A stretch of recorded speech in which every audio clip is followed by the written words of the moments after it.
Whether they're forced out or they make the decision to walk away, it's not uncommon for American musicians to move out of the United States. Becoming a foreign politician, however, is a little less typical. Sometimes you have to go where the most love is. That was Tina Turner's reasoning for leaving the United States and moving to England, then Germany, and finally Switzerland. While her move to Europe was fairly well documented at the time, some may find it hard to believe that the singer found she wasn't getting enough adoration in her home country of the US. In 1997, Turner spoke to Larry King about her decision to move, saying that there were both professional and romantic reasons behind it. I have left America because my success was in another country, and my boyfriend was in another country. She elaborated that her album Private Dancer had done very well in England, and that she had generally achieved more success in Europe than North America. While Turner agreed that she was a major artist in the US, she felt that her success didn't quite compare to fellow pop vocalist Madonna's. In Europe, though, she, Madonna, and in certain countries, even the Rolling Stones, were all on a level playing field. Regarding her romantic pursuits, Turner also moved to Europe to be with Erwin Bach. The couple married in 2013, the same year Turner became a Swiss citizen. The legendary singer died in 2023 in Küsnacht, Switzerland, where fans honored her by lighting candles at her and Bach's home. Markus Ernst, Küsnacht's mayor, told the Associated Press that Turner loved the Swiss town because she was able to live a regular life there. In 1971, after the Doors finished recording LA Woman, lead singer Jim Morrison hightailed it to Paris, France, to live with his girlfriend Pamela Corson. According to Far Out magazine, Morrison had told his bandmates that he'd been tossing around the idea of taking a vacation for some time before he actually left. The sabbatical may have been related to the singer's 1969 conviction for indecent exposure at a performance in Miami.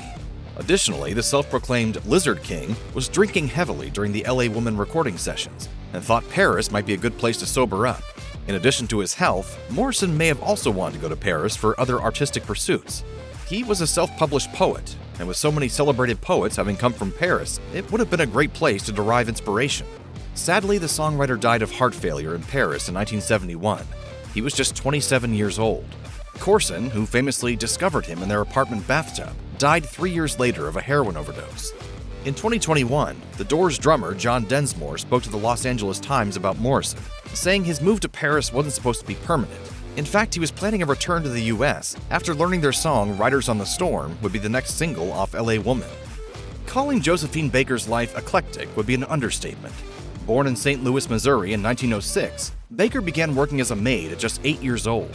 Though her beginnings were humble, she had moved to Paris and achieved stardom as a singer and dancer by the time she died in 1975.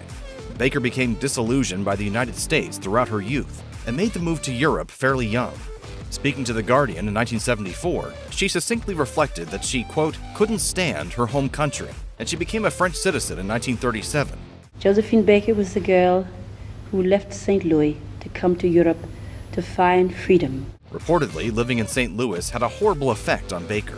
In 1917, she witnessed the 1917 East St. Louis race massacre, during which hundreds of black people were killed and hundreds more left the city for safety.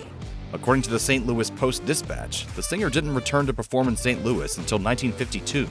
According to the Los Angeles Times, Baker spoke to her audience that evening about why she left.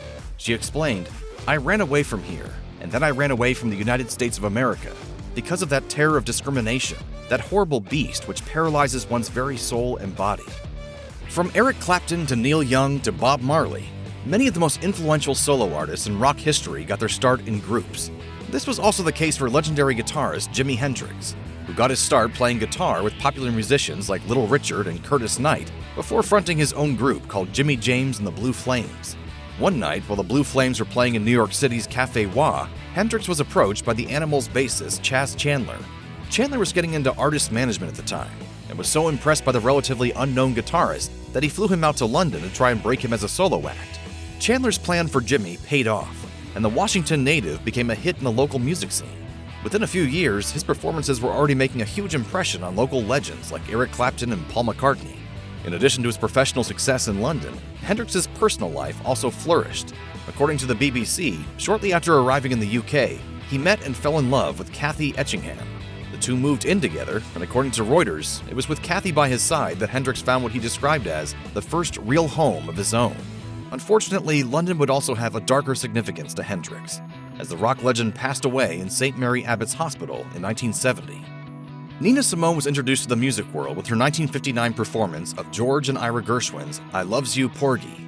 Within a few years, however, Simone began singing protest songs. One event in particular played a key role in this evolution: the Ku Klux Klan's bombing of an Alabama church that resulted in the death of 4 black children in 1963. Simone spent much of the next decade actively involved in the American Civil Rights Movement before she moved to Barbados in 1972. The primary reason for this move, along with the ample time she spent in various European and African countries, had to do with the fact that she felt unsafe in the United States' racial climate at the time. In her autobiography, I Put a Spell on You, Simone observed, "America betrayed me, betrayed my people, and stamped on our hopes." We can't even talk about where we came from. We don't know.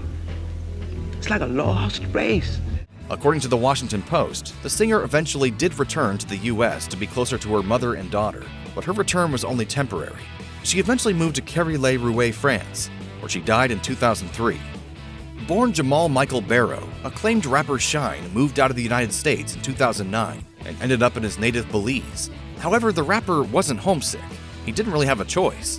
According to MTV, in 1999, Shyne opened fire inside New York City's Club New York and injured 3 people. He was defending his then record label boss, Sean Diddy Combs, who got into an argument with another clubgoer. Combs' girlfriend at the time, Jennifer Lopez, was also present for the altercation. Lopez was dismissed of any wrongdoing, but Combs was hit with an illegal weapons charge. Shyne, for his part, was charged with 3 counts of attempted murder and was found guilty of 2 counts of assault, reckless endangerment, and gun possession. While Combs was acquitted of all charges, Shyne was sentenced to 10 years in prison. After serving out his sentence in the United States, Shyne was deported to Belize in 2009. At first, Rolling Stone reported that Shyne's deportation could be temporary, and that the artist was likely working on getting back into the US. However, that talk soon dried up, and Shyne wound up changing his name from Jamal to Moses and moving to Jerusalem in 2010. A few years later, Shyne returned to Belize, where he became a politician. According to his official Instagram, he is now the opposition leader of Belize's House of Representatives.